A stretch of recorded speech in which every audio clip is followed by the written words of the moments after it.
Well, Bill and Brooke, he vehemently defended himself, blaming the news media for what he called selective outrage. It was bringing levity. We had a serious debate on issues. I didn't have it written down. I just thought of it when I got up there. Ruth Ginsburg came out that she was groped by Abraham Lincoln. An attempt at levity leads to controversy for South Carolina Congressman Ralph Norman. Just what's the thinking behind using that joke when you could just have said what you're telling me now?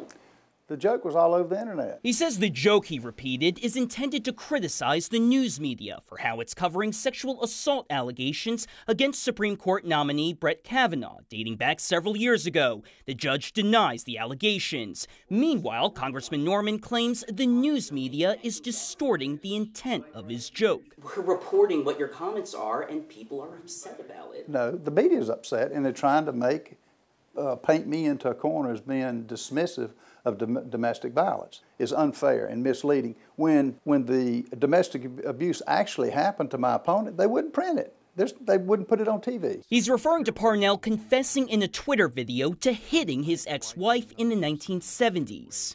Democrat Archie Parnell admitted to hitting his ex-wife.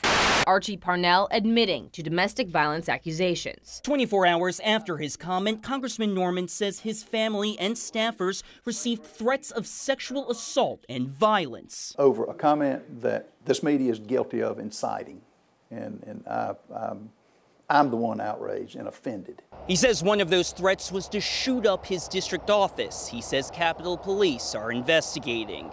Reporting in York County, I'm Brandon Goldner, NBC Charlotte.